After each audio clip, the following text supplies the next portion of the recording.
সকালবেলার ৫টা ১০-এর থ্রিয়ে নিয়ে আমাদের চলে গেল শিয়ালদা। Sealdah to Canning local. এরপর ওরাই আমাদেরকে অটোয় করে গদখালি ঘাটে পৌঁছে দিল এবং আমরা এখন দাঁড়িয়ে আছি গদখালি ঘাটে লঞ্চে উঠবার জন্য। এবার লঞ্চে একদম উঠেই পড়েছি। সুপ্রভাত জানাই সবাইকে। আমি রানা। আর এই প্রথমবার আমার সুন্দরবন ভ্রমণ। আমরা এই সবে গদখালি থেকে লঞ্চে উঠেছি এবং লঞ্চ সবেমাত্র চলতে শুরু করেছে। লঞ্চে উঠেই আগে আলাপচারিতাটা সেরে নিলাম আমাদের সহযাত্রীদের সঙ্গে। আমাদের লঞ্চ তার ইঞ্জিনের শব্দ তুলে পুরো দস্তুর সামনের দিকে এগিয়ে চলেছে এবং বোটে কিন্তু বেশ ভালোই দুলুরি হচ্ছে। ভয় লাগছে না সেটা কিন্তু আমি বলতে পারবো না, কেননা কলকাতা ছেলে হয়ে প্রিন্সেপ ঘাটে নৌকাগুলোকে জলের মধ্যে দুলতে দেখেই আমার আর সেটাতে উঠতে সাহস হতো না। আর আজকের একদম ডিরেক্ট লঞ্চে, তাও আবার সুন্দরবনে, জলে কুমির এবং ডাঙায় বাঘ। আর আমাদের এই ৩ দিন মানে ২ রাত ৩ দিনের সফরনামা হিসেবে আমাদের সঙ্গে থাকছে আমরা যাদের সঙ্গে যে ট্যুরিজমের সঙ্গে এসেছি, চিতল ট্যুরিজম। দেখা যাক কেমন লাগে। এটা হলো আমার প্লেট, সত্যিকারের। সবার মতোই আমার প্লেটেও ছিল লুচি, অবশ্যই আনলিমিটেড, তো আলুর দম এবং একটা করে রসগোল্লা। যদি আমি বসার সিট পাইনি, তাই জন্য আমার ট্যাঙ্কের ওপরে এক হাতে ট্রাইপড নিয়ে আর টানাতে খেতে হলো বাঁ হাতে ট্রাইপড। তো যাই হোক, সবাই মিলে আনন্দ ফুর্তি করতে করতেই চলে যাওয়াটাই ভালো। বুঝতে পাইনি তো কি হয়েছে, পরে লাঞ্চের সময় নয় দেখা যাবে।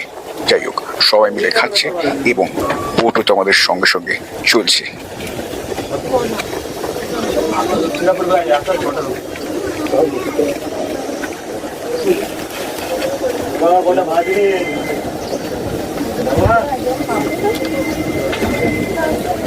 এই কচুরি গিয়ে নেবো, চল্লিশ না করে কত লেস না গো লোক নাই।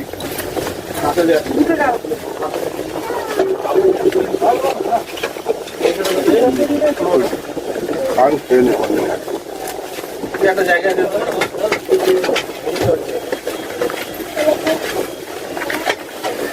আমাকে একটা দিয়ে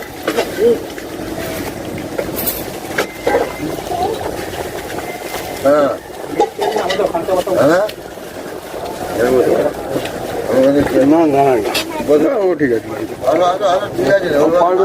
হাতে ধরে খেলতে পারবে, পারবে না, রেখে খাচ্ছে।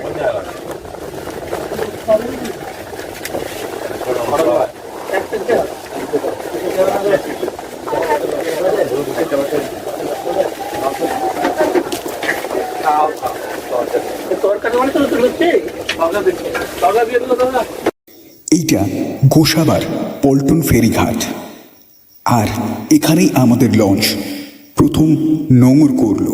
শুধু আমাদের লঞ্চ কেন, প্রত্যেকটা লঞ্চই এখানে এসে নোঙর করে। কেন, এখান থেকে আমরা এখন যাব হ্যামিল্টন সাহেবের বাংলো দেখতে।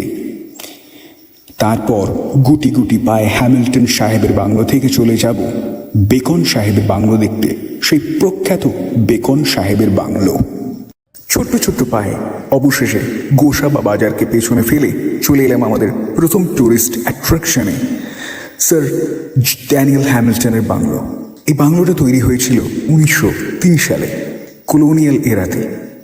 আর এই যে পুকুরটা দেখছেন পাশে, এই যে বিরাট বড় পুকুরটা দেখছিলেন, এই পুকুরটা পানা ভর্তি থাকতো, কিন্তু আমরা যখন এসেছিলাম একদম টলটলে জল। জানি না হ্যামিল্টন সাহেবের স্নান করতো কিনা। আর এই যে দেখছেন, এই যে আর্কিটেক্টটা, এটা কলোনিয়াল এরার আর্কিটেক্ট। কেন, এই যে আর্কিটেক্টটা এখানে করা হয়েছে, এখানে ঝড় বৃষ্টি এবং বন্যা থেকে বাঁচবার জন্য, মানে সোজা মোদ্দা কথা, বাড়িটাকে একটু উঁচু করে বানানো হয়েছে। সেটা কি বলা হচ্ছে কলোনিয়াল এরার বাংলো। তো যথারীতি আমি বসে পড়লাম দরজার সামনে, কেন দরজাতে তালা দেওয়া। হ্যামিল্টন সাহেব একটুখানিও আমাকে দয়া দেখাননি এবং এসে একটুখানিও দেখা দেননি। তো রাত্রে দেখা দেবেন কিনা জানি না, আমরা তো দিনের বেলা এসেছিলাম। তো সবাই একবার করে মানে হ্যাংলার মতো ছুঁয়ে দেখছে দরজাটা। তো আমি নেমে পড়লাম। তারপর পেছনে অনেক লোকই দাঁড়িয়ে আছে। খুব সুন্দর লাগলো তবে বাড়িটা, মানে সব থেকে বড় কথা এর ডিজাইনটা। আর পেছনে একটা তেঁতুল গাছ আছে, সেটাতে না, এই নভেম্বর মাসে তেঁতুল গাছটা তেঁতুল ধরেনি, এটা গরমকালে তেঁতুল ধরবে। সবাই হাসাহাসি করছিল যে ড্যানিয়েল হ্যামিল্টন সাহেবকে দেখতে পাচ্ছে না বলে ছিলাম। এবং আমার পেছনেই একজন দাদা দাঁড়িয়েছিলেন যে আখের রস বিক্রি করছিলেন। তিনি আমাকে হুট করে বলে ফেললেন যে তুমি ওখানে একটা বাংলো বানাও না, দেখবে কালী পুজোয় ত্রাণ দাও, তোমারও একটা নাম হয়ে যাবে।